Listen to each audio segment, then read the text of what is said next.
my collection of gorgeous dried flowers, and let me show you them a bit closer. I love the veins and everything that you can see. They're absolutely stunning. There's some more wool still. Look how perfect and beautiful those are. Let's see my hydrangea.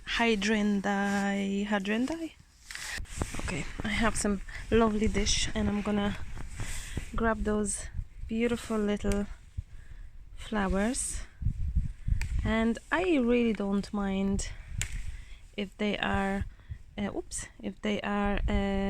already kind of deadish, because they are really pretty. So I'm gonna collect those, and what I'm trying to do as well, I'm trying to make sure that the long stem thing, oh, where's my focus? I don't really need it, so I'm gonna snap it and make it shorter. Let's see what's in here. Oh, oops, I have tons in here. Oh, the colors are gorgeous. The colors are gorgeous. Let's see. Look at that selection. Let me show you first my finished flowers, the ones that I already dried before. So those are very pretty. Hydrangea. I should check that before talking silly things, but this is a lovely dried set. As you can see, I'm using those woolly things for makeup, and here I have the little bit of a bigger size. Let me show you some other. Why do I use those? Well, I do believe that it's much easier to take, oh, this one was probably too fluffy, too much fluff stays on it, but it's much easier to get all the moisture off from the flower into a cotton wool rather than directly on the book, because when I was a child I have been drying my flowers and I was just putting them in between pages, but I think this way it takes away the moisture and it's just easier to probably put it away. It's not gonna get sticky too much to the book, only to this cotton wool that you can easily remove, and so you can see how absolutely stunning are those. And you have a little cotton wool in the middle, but that's very easy to take off. I hope you can see it. Oh, that's lovely. I'm gonna bring it closer to you. There we go. How absolutely gorgeous, and they're nearly semi-transparent.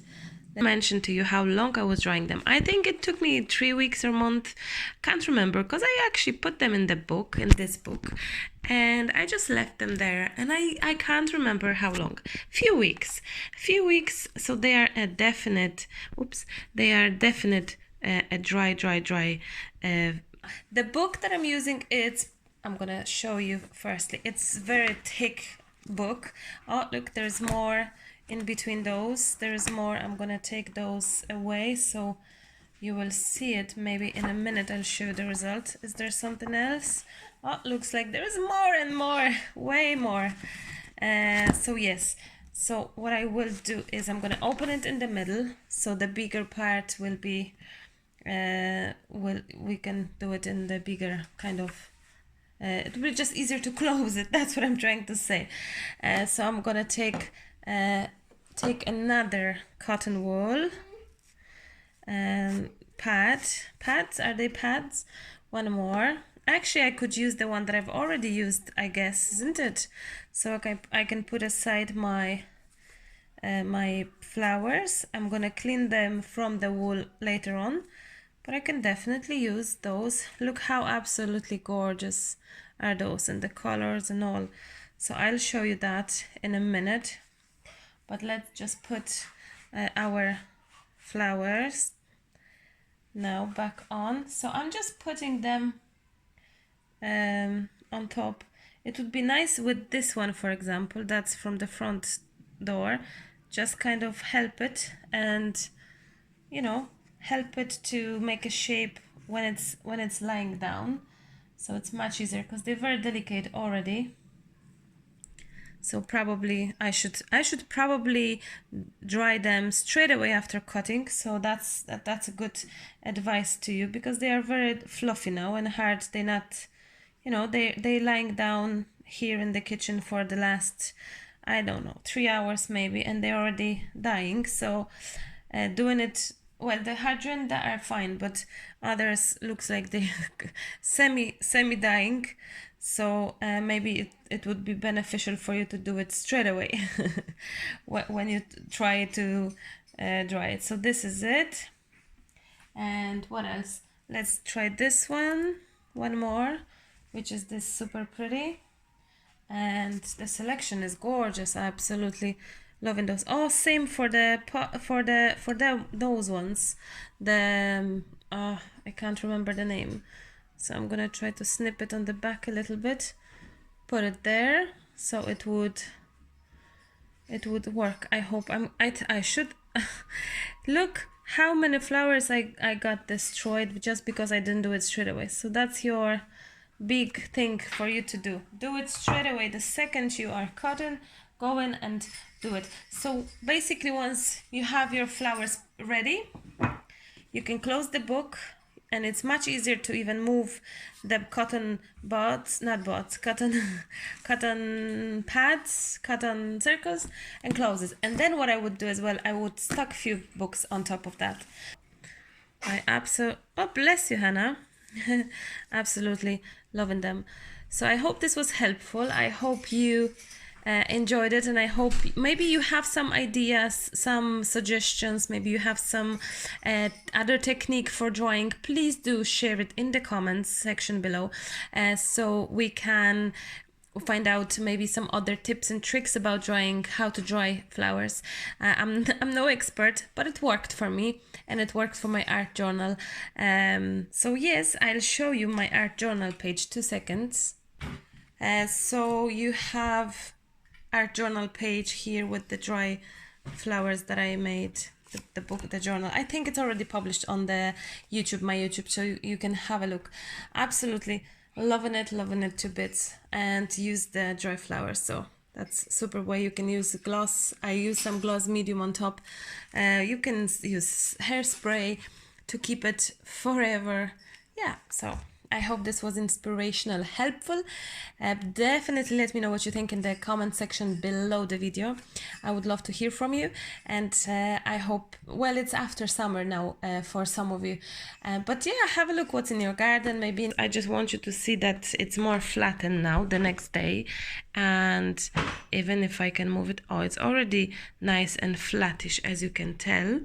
So it flattened already, but it's, of course, it's not dry yet, it's still wet, but it's flattened. So, you know, it takes a week or two. It depends what conditions you have, and how, you know, how warm or cold or wherever you are. So I'm looking forward seeing your dried flowers. You have to show me your effects of your flower drying, but any kind of not even flower, but like greenery, whatever you're drying. So please tag me on Instagram on your photos, because I would love to see them. And there is more. Oops, sorry. There is more. So please do let me know. Oh, those are the pansies. I dried them yesterday a little bit too late, but you know what? I think it's okay. They're happening. I'm not gonna pull more because they're still wet, so we need a bit more time. But they will work, because these shades of reds are gorgeous, absolutely gorgeous. This is the selection that I picked yesterday for the flower dyeing, paper dyeing. But I'm making more and more and more, and those greens are gorgeous. Since I have pinkish, purple, blue flowers, those are gonna be different shades, which would be nice to have the greens like that. So, and reds, so different shades. So I decided, so it's actually great that the flower goes, you know, it's going gone, and it will be gone soon, because it changes its color. So look at your garden as well from that perspective. And a little tip for you, let me show you. I'm using actually scissors, not only my nails, but actually my scissors, little scissors to cut off the flowers, and I think it's much easier now. I'm experimenting with the camera now, so if it's too close, not sharp enough, please forgive me because I can't see what I'm doing. It's a phone, so I'm using my tiny scissors. And a little tip as well on your cotton things. Where is it? It's here. When you take the cotton pad thing, woolly thing, open it up, but don't open it fully actually, but nicely leave the little end kind of together. It will be just easier to close it afterwards, you know. So when you just will be placing, just so much easier, you know. So just a little tip for you. Keep on making them. And happy drawing. Bye, see you soon.